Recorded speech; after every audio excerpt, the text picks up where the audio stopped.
schedule tomorrow. Hi, Tim. Oh,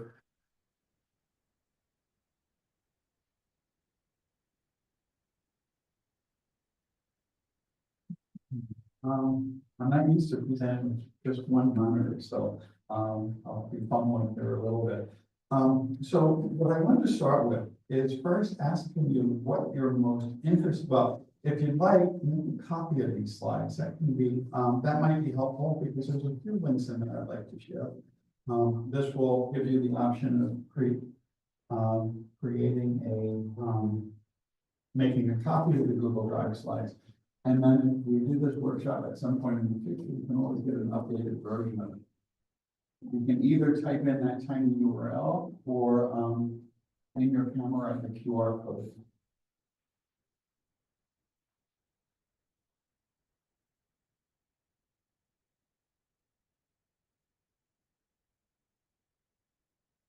Did that work for everyone? yes, it did. Okay. Tim? It did work for me as well. Yeah, sorry. Okay.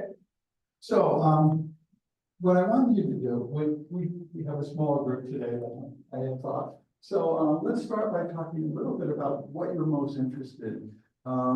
For the recording sake, at least, if you could state your name, your role at the institution, whether you've used Hypothesis before, and what you're most interested in learning more about.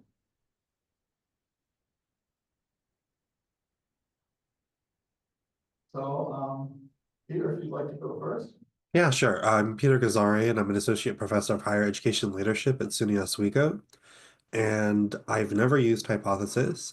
And I'd say I'm primarily interested in its use in Brightspace, but I'm also interested in public or group use of Hypothesis as well. Okay. And Tim? Hi, yeah, I'm Tim. I'm an assistant professor in sociology. Just started this past fall semester. I've actually never heard of Hypothesis, so I'm just kind of here out of curiosity and see how I can use it, like in the classroom and maybe just for my own purposes as well. And Peter? Hi, excuse me. Hi, this is Ibru. I teach at SUNY Oswego in the English department. I've never used Hypothesis. I'm interested in learning more about it, whether I can use it in the classes for, and also, how it works with Brightspace. Thank you.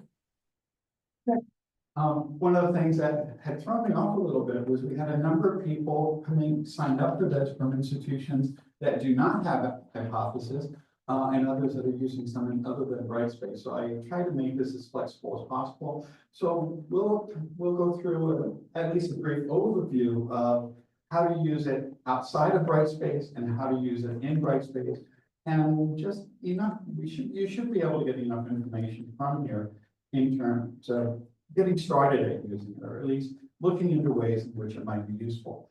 Hypothesis is a web annotation tool that you can use for a number of purposes. A really common use is to embed discussions within a document. Faculty have been using Hypothesis annotation for a very long time, going back probably a very long time in terms of their tech ideas. Going back to the 12 years, there were a lot of readings that people were doing across the country and annotating. So there'd be these faculty discussion groups where they read some online OER materials or some open source Creative Commons materials, and they annotate it, and then they could respond to each other using the annotations. And it's also a common thing that we do in many of our classes where we use Hypothesis or other social annotation tools. One of the things we've been noticing a lot is that students don't always read documents. The amount of time that students spend reading has been declining steadily, and it dropped kind of precipitously after 2020. And one of the things that's been happening more recently is that with AI tools, there's so many AI tools for summary that not everyone, that students will often, rather than reading a document, just use AI to generate a 1 or 2 page summary of it, or put it into Notebook LM or some other tool where they'll get a podcast generator that they can listen to, rather than going through the original sources or the original source that we hope students would read. one of the nice things about annotation when we use it in class use is that students are making their notations, they're commenting on things right within the document. And that makes it a little bit easier for them to actually do the work we were hoping they were doing, rather than relying on some type of a shortcut.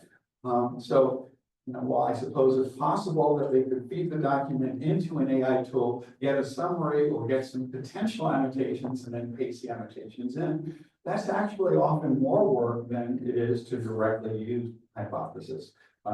And the annotations, when you set them up, depending on whether this is a personal account, and we'll talk a little bit about each type, or whether this is built into Brightspace. In Brightspace, annotations cannot be public. They're only going to be contained within the class, basically. But you can make them private, where only you see your annotations, or they could be set to a group. When we use this within Brightspace, typically, well, the default is that everything is restricted to the class group. So everyone in the class is automatically placed into Brightspace, into Hypothesis. They don't have to create an account, and then they can go in and edit that. They can annotate the document directly. And user-created tags can be added for a number of purposes. A common use is if we're using a personal account, or students are using their own free accounts, it's a really good way of doing curation. It's a nice way of keeping track of what materials on a particular topic. For example, if you're not doing this in Brightspace, students can go out, find resources, tag them, and create tags for the documents themselves, as well as specific things, and that they can then share with everyone in your class group, for example. It could be used for analysis. You could assign readings, and this could work with either a personal account or a class account, where you can ask students to go through and identify the types of arguments that are being used, or identify certain elements of a document, or elements of a poem, or some other written work, for example. So again, students are working directly in the document themselves, which tends to lead to much deeper, much closer reading and much deeper analysis and more critical thinking typically. So in terms of class applications, again, with free accounts, you can have students go out, find materials, tag it, and share it with the class. This is also, by the way, a good use of your personal use of Hypothesis as a way of collating materials on particular topics, because you can develop tags that are tied to your own research interests. So you can use tags to index and to search for things and to find things. As I mentioned before, it's really good to encourage close reading and critical analysis of materials that are online. They could be pages, articles, books, they could be pretty much any type of web content. And as I suggested, I've got a little bit of disorganized there, sorry. You can use it to identify the types of arguments, the methodological approach you use with any given paper or an analysis, or even the school of thought that appears in a particular type of document.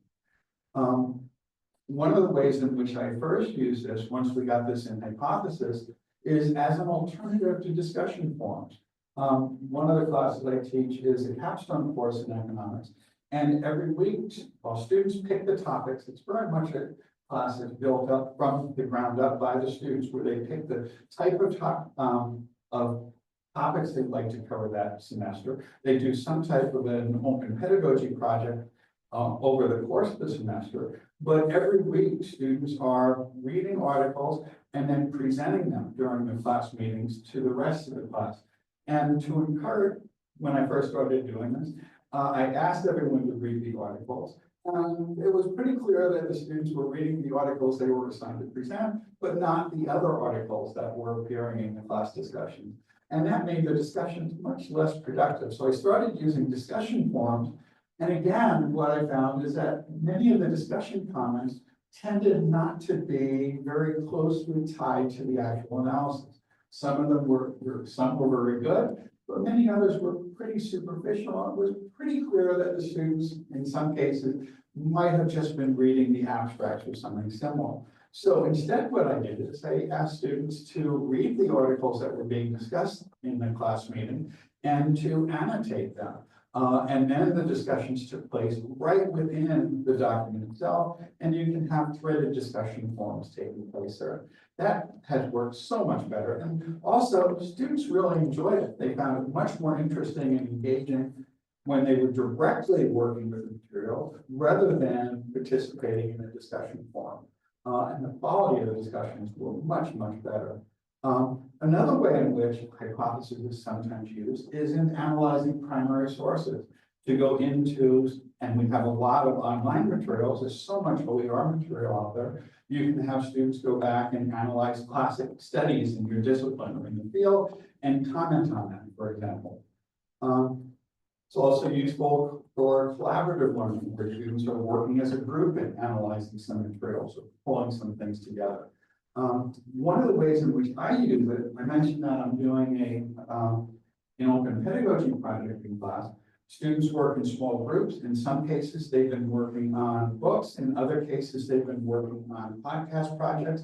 And at each stage of the project, they share materials. The group will have a current draft of the material they're working on, and then that becomes a hypothesis assignment where people in the other groups provide comments on the work of the other groups on a rotating basis. And again, that's worked really, really effectively. And again, well, I kind of already mentioned that. But one, actually, it's a little bit different here. One of the first uses of hypothesis that I was familiar with was the discussion from Robin DeRosa several years ago, where Robin DeRosa has been really active in the open pedagogy and OER movements. And one of the things she noted was that she was teaching a class in, I believe it was American literature, and she noted that the books were really expensive. She was using a Norton anthology, and every single one of the items that she was assigning to students was available online for free. But students were paying over $100, $120, $150, whatever it was back then, just to get access to these free materials, to have that collation of the materials combined with annotations. So what she did as a class project was she had students go out, find these materials, pull them together into a book, and the class assignments or the class throughout the semester was creating annotations, describing what the materials were, how they fit into the particular genre they were studying, how it compared to other work, and so forth. So basically, she had the class do the equivalent of what Norton was doing with their anthology. So, since some people are interested in potentially a free account, what I'd like you to do is to go to Hypothesis and create an account. And I didn't mean to jump over there quite so soon. So if you have the slides, well, whether you have the slides or not, go to this web address, hypothesis with a period before the IS, create an account. And then once you have that account, join this group. Which I think you'll have to log into the account in order to be able to do that. So create an account, log into it, and then I'll put this link in chat. I do see one or two people came in after we started. And I'll share the slides again at the end of this.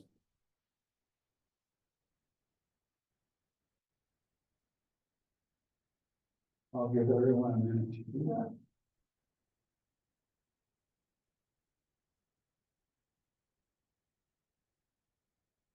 And if you already have a hypothesis account, once you do it, you may want to add the hypothesis extension for Chrome, especially if this is something you might use again later. But I'd encourage doing it. It just makes it so much more easy to use hypothesis when you don't have to open the website, go in and paste in the material and so forth. It allows you directly to annotate things from within the browser.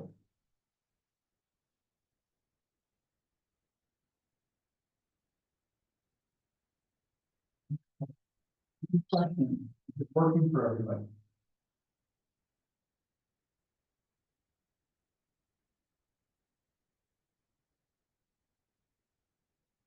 Let me know either on the mic or once Put something in the chat once you've done it.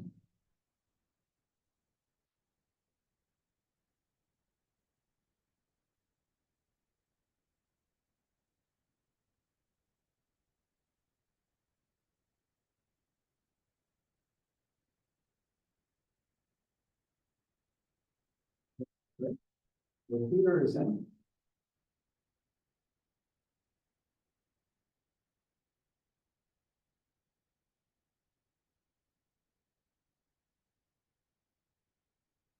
Well, you were also in the chat, so let me just go over there. And once you join, I created this group actually last night. I've been doing this for a while, as you can see. But this is the work, this is the annotations that I just threw a few things together just to illustrate how this might be used. And once you have hypothesis working, especially if you have it in the browser, what you can do is, well, let's actually go out and create something. Let's say I want to find something. I'm going to go to scholar.google. Anyone pick a topic, something you'd like to, actually, let's just do a web search. Is there anything you'd like to annotate? Okay, I see 10%.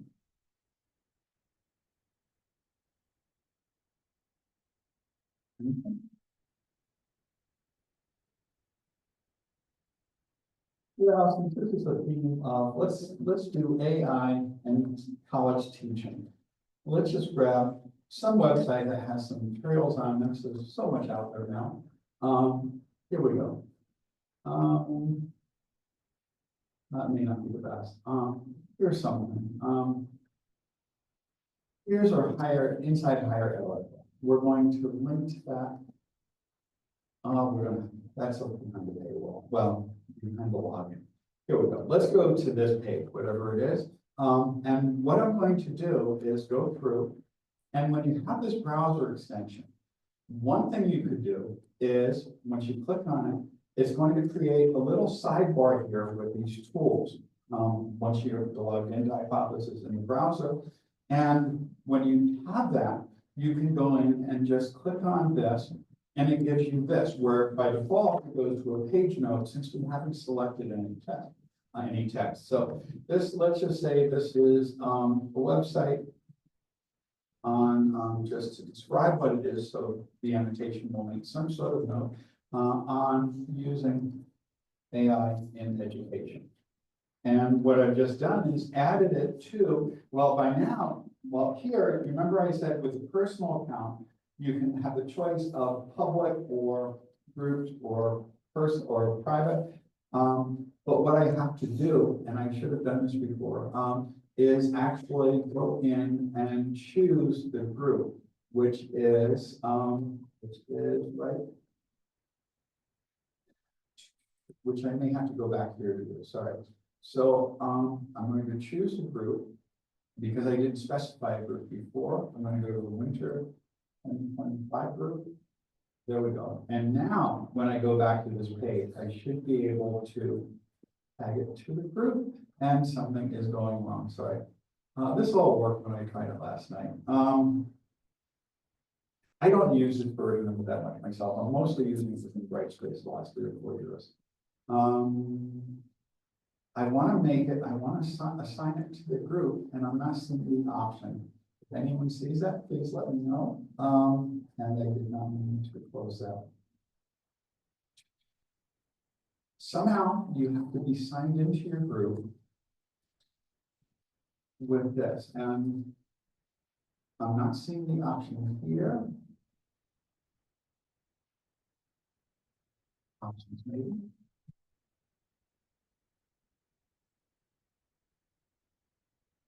They should have had it first out there.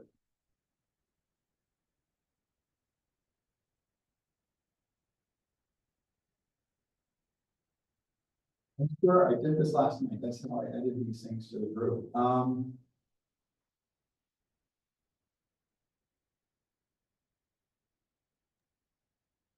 You would think you'd be able to choose from your groups from that post to public button. What was that?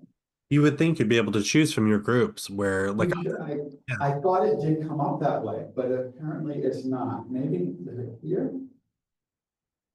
Oh, wait.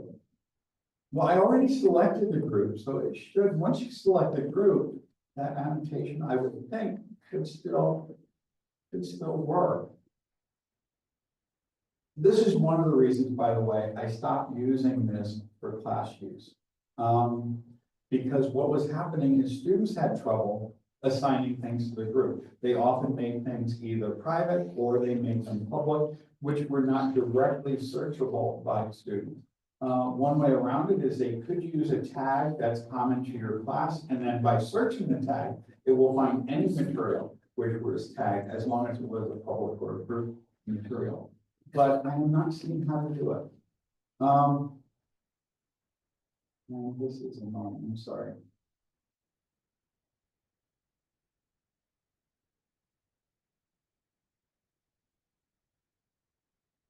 Okay, somewhere, somehow, oh wait, here we go. Right up here at the top of that window that popped up. And again, it worked perfectly last night, but it doesn't work always when you're trying to do it. There we go. Now I am assigned to the group. So by choosing this right up here at the top, right to the right of that, the greater than sign. Now it should be able to do that. So now you notice the option here is to post to the winter 2025 workshop. And this has just been used. Okay, so once you've set it up to the group, and if you're using it for the class, the hardest thing is getting them to do it first. But once they've done it, from then on, as long as they don't change it, it works fine. So what you do, once you have this activated in the browser and you're in the web document, you could just pick something that you'd like to begin a conversation with. And so here we go. 70%.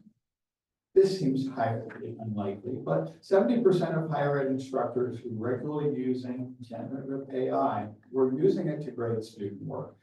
That seems a little bit high to me, unless it's perhaps the definition of regularly using AI. But now that I've done this, you notice I could highlight this, which would just display on my screen. But what I'm going to do is annotate it.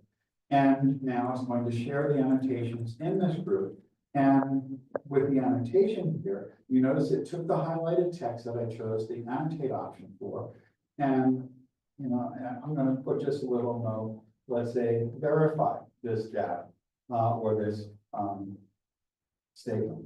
So, for example, if I was assigning students this, I could put in some questions right in the document, and then they could go out and do some research, and they could respond to this. But you notice there's some fairly useful markup tools. You've got boldface, italics. You can put in a quote, for example. You could put in a link to materials. You could put in an image. And also, for those in the STEM fields, you could put LaTeX typing in. So you could put in math typing. Get all the integral signs, all the math symbols, and so forth, and so forth. And once you've done that, you would just choose post. And oops, I probably shouldn't have done it. Let me go back and edit that, because one of the things I should have done here is I should add a tag. And so this is, let's say the tag is going to be AI used by faculty, and maybe AI grading. Whatever tags are meaningful. Now, again, if you're doing this with a class, you might define a set of tags for the class and ask them to use these, allowing students to create their own too. But once you have all the annotations in the group, you can click on it and see everyone who's posted something that used that particular tag.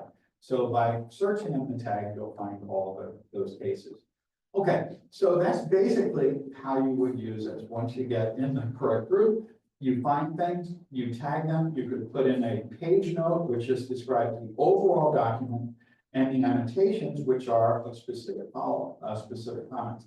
Now, from a student perspective, when they see this, they'll see this is highlighted. If they click on this, it will pop up this little message, and then they have the option of responding to it. So you can get a threaded discussion going right within the document.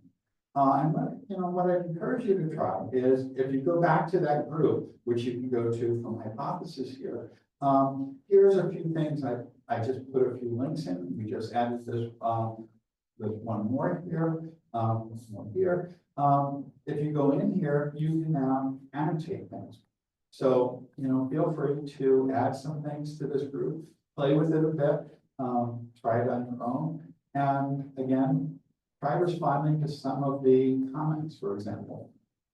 Here are the annotations in context. And so, okay. So we're going to allow all that stuff. So I don't think I put too many comments on any of these. Feel free to annotate these and share it, respond to other people, and just get a feel for how it works. And again, it's all done through this little sidebar here. And this will show all the annotations. If you have multiple people doing it, you could click on the names and it would show you all the annotations from that student, which is a good way, by the way, if you're doing some sort of grading, to quickly see all the contributions that a particular student has made. Okay, so any questions?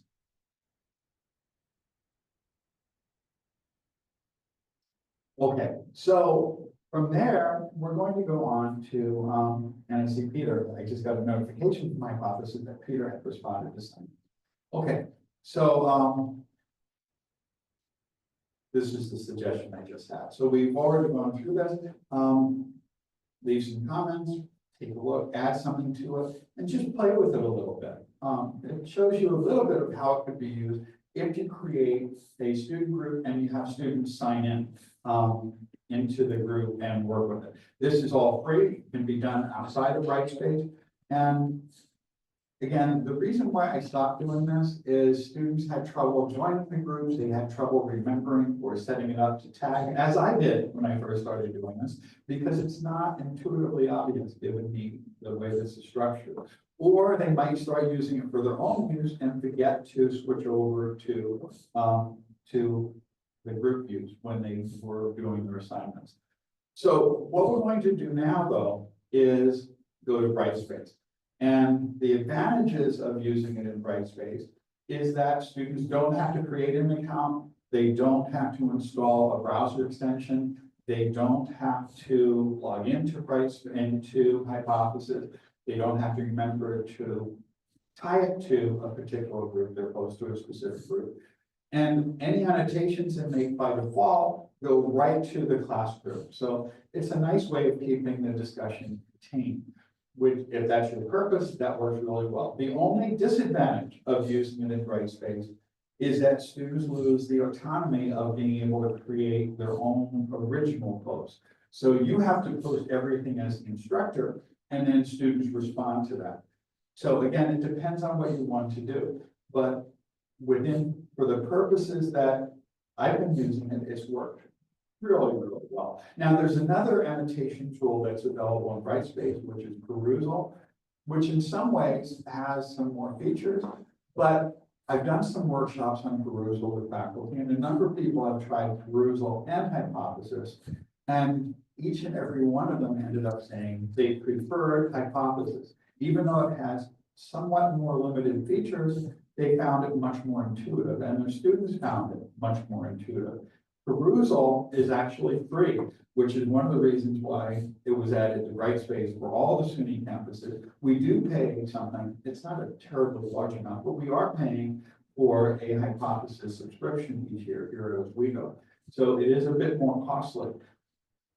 As we'll see, once you create things though in Hypothesis and Brightspace, it's fairly transparent. Students don't really know or don't really see them going to an external service, even though it's hosted in the cloud outside of Brightspace. It appears to be just part of your Brightspace content. When you work with Perusal, you exit from the learning management system and you go into the Perusal system, which has its own gradebook, it has all of its own materials, and then students have to come back into Brightspace. And it just seems a little bit less connected to the rest of your course, which is the main reason why faculty have generally preferred Hypothesis, or at least to date. And you can also create group assignments. Basically, you create groups in Brightspace just like you would for any other type of assignment. And then let's go through it. So we're going to open Brightspace. And I'll be doing the same thing here myself. I should have done that before, I'm sorry. So go to oswego.edu/mylearning and go through enumerable logins. That must be my old password saved in this account. Well, I'll say no thanks because I don't want other people using my account on this machine. And I'm going to go in, and I encourage you to do this too. Scroll over to no term and then go to the self group. In the self group, you have basically the same rights that a student would have. I'm going to go through how to create a document within the hypothesis or a hypothesis assignment, and it's really, really easy. And once you're here, hop over to the hypothesis workshop, which I put together last night. There we go. And here's just a few things that I posted.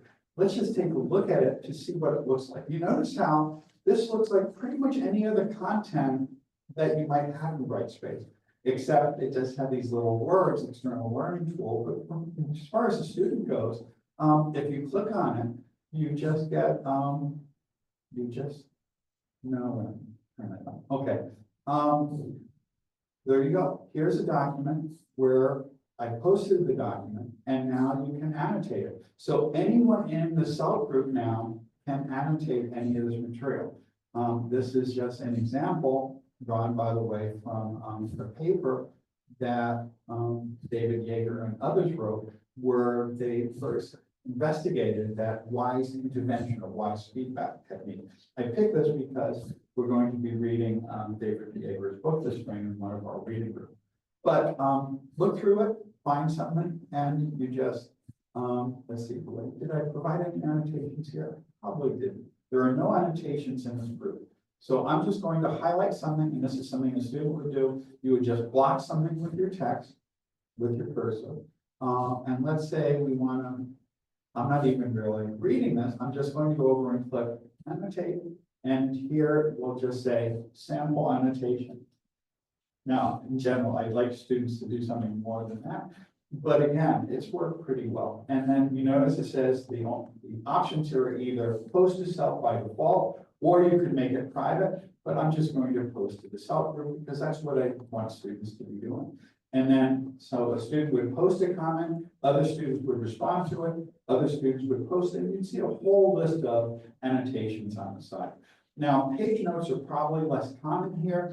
The only time where you might use that typically would be if you want an overall comment on the document, or if it's some type of document that is not, that doesn't have a text layer. For example, if you have a podcast or if you have a YouTube video and you don't link to the transcript for those items, you can only add page notes to that. That is one area, by the way, where Perusal is better because it does have a player for audio or video stream where you can stop it and add an annotation right in anywhere during the playback of that audio or video stream. And if you're going to be doing a lot of that, Perusal would be a better option. But if you just want general comments on those things, Hypothesis works with those as well. And I see we already have one update here. So Timothy has annotated it. And again, anyone can go in. And so if I click on this, it will show me what he had suggested here. And then I can go in and comment on it. So this, I'll just say, being real clever here, simple response. And again, if you're doing some math typing, you could put in, let's say, let's say data 0 plus, well, I'm not going to do too much here. Let's just say data 2. Oops. Data 2. So 2, let's say x.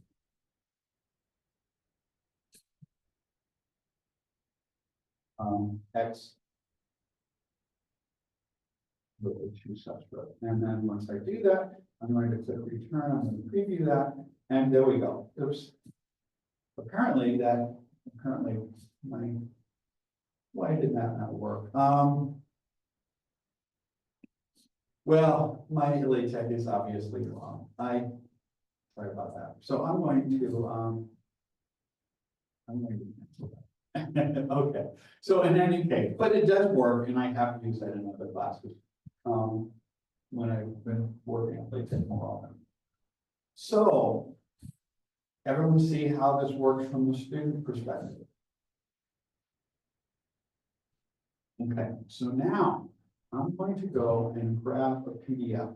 And let's say scholar.google.com. And let's say I want something else from David Yeager. So let's say, we'll just look at some of his articles. And here he has an article where a national experiment where growth mindset improves achievement.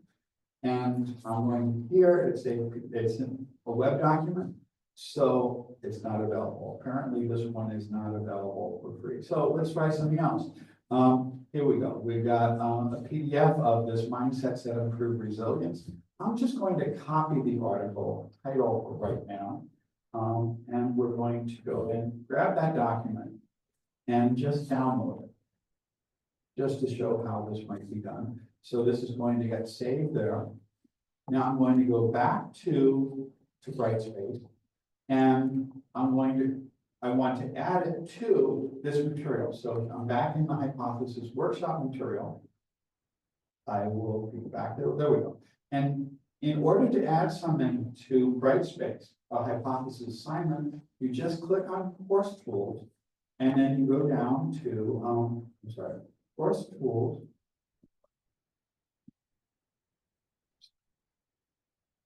Content.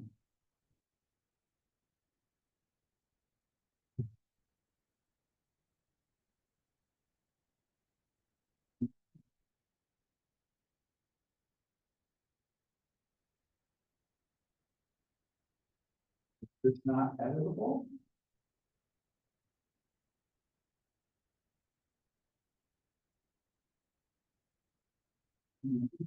I used this last night. I want to add content. And oh, never mind. I was stuck on this page. So we're just going to update that. There we go. Let me try this again. So now I'm in the content, just like you would normally be where you want to add material. Ignore that last couple. So go to existing activities, scroll down until we see hypothesis reading. And this shows you the different types of things you can use. You could put in a URL for any material, website, or PDF that's available online. You could put in a link to a PDF that you have stored in Google Drive or OneDrive. If you have a PDF that's already stored in Brightspace, you can link to that. If it's a JSTOR article, you can link to that. Or if it's a YouTube video, you could link to that. But here, I've already downloaded it. So we are going to go here and we are going to go to a, this would be,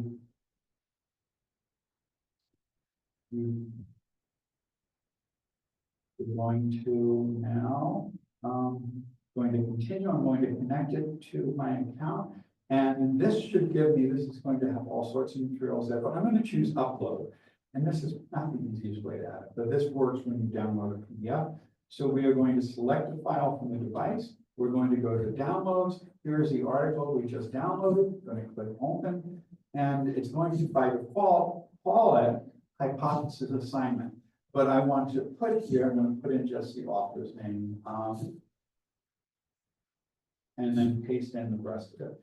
There's a limit, I put in as much of the citation as I normally could.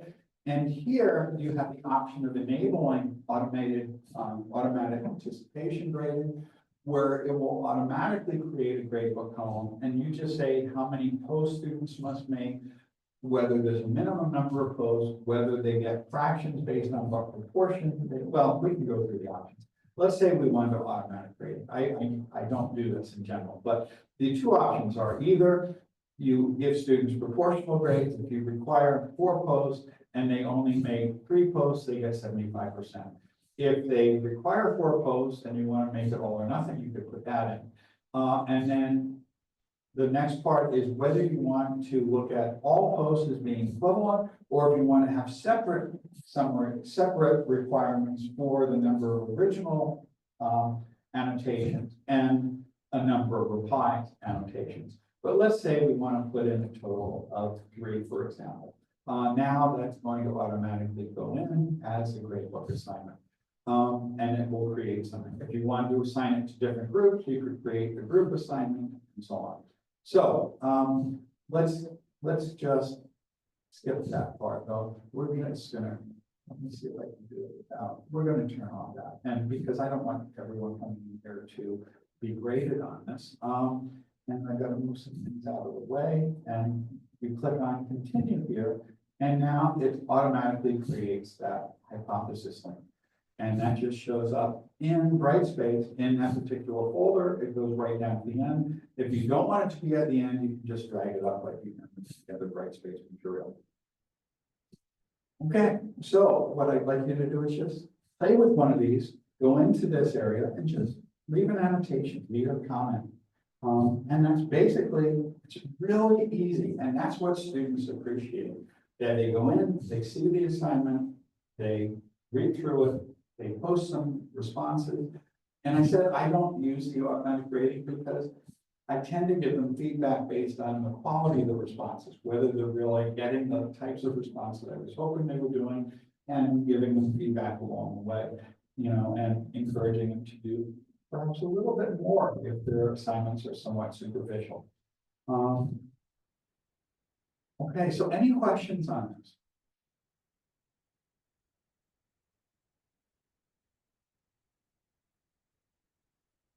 No questions. I just appreciate how seamlessly it's integrated into Brightspace. I feel like it makes it very easy for students to have a discussion around a document. Yeah, it's just so simple. They don't have to create an account in Perusal, go over to Perusal, work there, and then come back. It's right there, just as if you had posted the reading directly. And it just makes it so much more seamless and transparent to students. And it's pretty clear what they have to do, because if they click on, this is the one we just created, if they click on it, now, of course, there are issues of copyright and so forth that we should be careful with. I think this may fall under fair use just because we're not sharing it so broadly. Mostly I use things that are OER resources and so forth for students when possible. Or I just have them directly go out and annotate the materials on the web if they're HTML documents. And it works pretty well. I've never had any problems with it. As far as student use, they pretty much get linked to it pretty directly. And you just demonstrate that when they go into the document, they see this, they click on this. And again, you notice this isn't going through that personal account. It's just an account created for them, just within your class, that can only access these materials. Okay, any questions? Yes, John, you said it doesn't work 100% of the time. Does it not work, hypothesis in general, does it not work when they go directly and use it from the app, or does it not work through Brightspace? It works simply within Brightspace.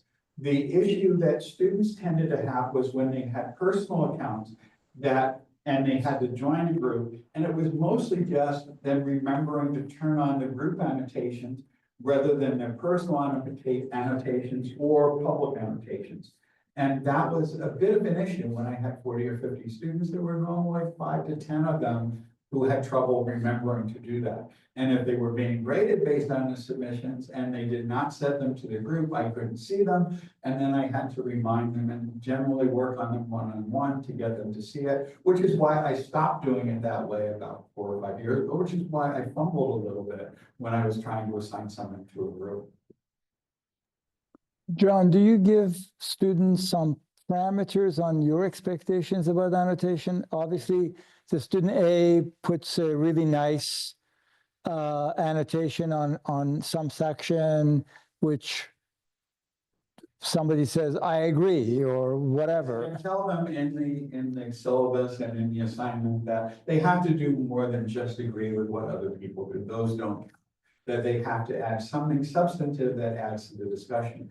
And because this is a face-to-face class that I'm using it, after the first assignment, I'll ask them to evaluate the overall feedback that they were getting from other people. Do they have any suggestions on how, the annotations could be more useful for them? How they could get more out of what was posted, and, what they thought constituted a good, reply or a good post, and what they didn't think was as helpful. So, again, meeting in person, going through it, giving them feedback as a group and having them give feedback overall tended to result in, after the first assignment, much better quality feedback. Any other questions? Okay, so now let's just talk a little bit about some other ways in which this could be used. There we go. I've already talked about how you can, the types of annotations you could add to it. You could add rich content, LaTeX, and so forth. And we've already talked a little bit about the private class groups and so forth, and the automated grading, which I've never used actually, but I do know some people do. And one of the reasons, I've already talked about this a little bit, I got a little bit out of order, but if students end up reading things and analyzing things much more deeply when they're already in the document itself. It's much harder to escape learning about the topic you want students to look at when they have to annotate it within the document.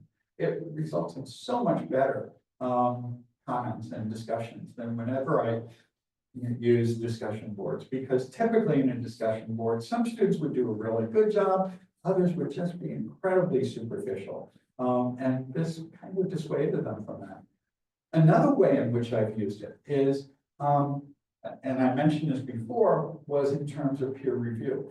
But what happens is they write these draft chapters, and at each due date throughout the term, we freeze whatever their project is, convert it into a PDF. They will work in Google Drive in a group folder, and then I'd upload it, and then I'd assign each group to read 3 of the other chapters written by other groups, so typically 3 or 4 students. And then they provided feedback to each other. And then they go into the drafts and rewrite them and repeat that until we get to the end of the semester. And generally there were about 3 drafts with feedback at each stage throughout the semester, and it resulted in much higher quality work. And this is where students were giving some really good feedback on the feedback they were getting from others. They were talking about what types of feedback were helpful, what types of feedback were not.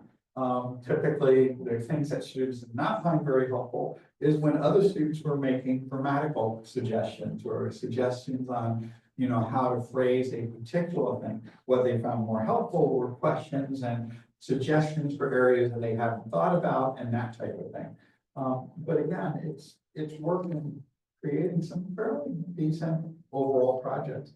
And students have, in general, just loved working with Hypothesis, because I've given them the option. If they didn't like it, we could go back to other ways of doing this, and they found it to be much more helpful.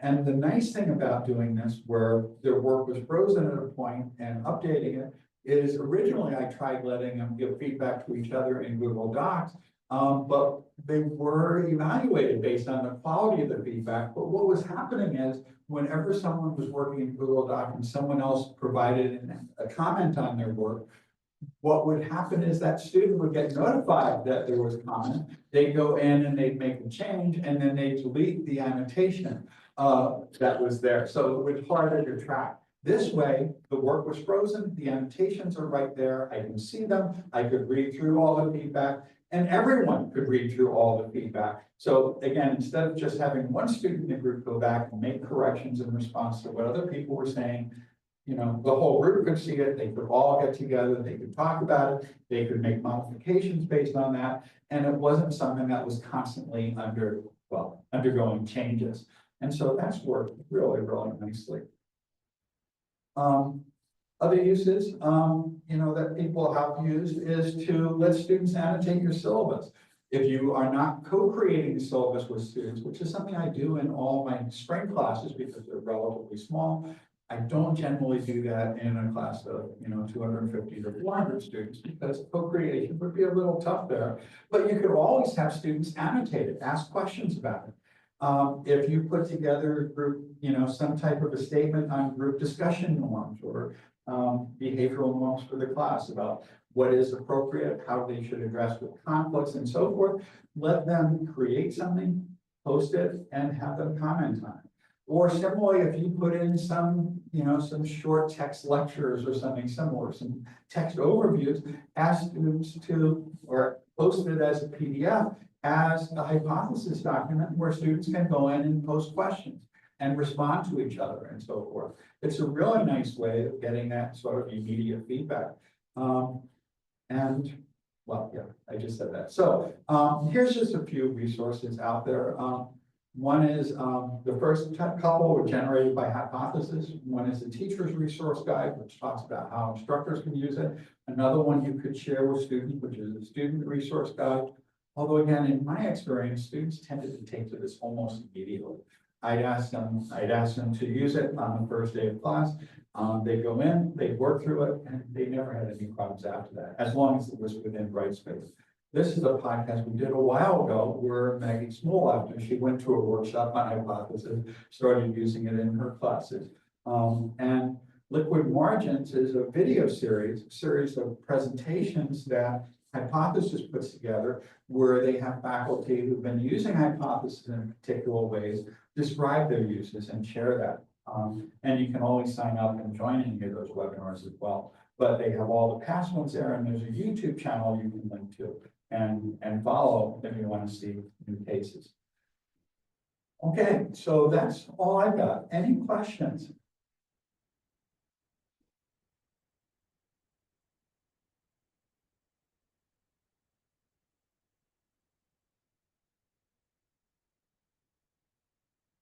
Okay, Peter had to leave, and if you have any questions, let me know. I'm sorry for some of that initial fumbling there. I'm used to doing this on my own computer, and I obviously didn't practice switching the groups enough last night.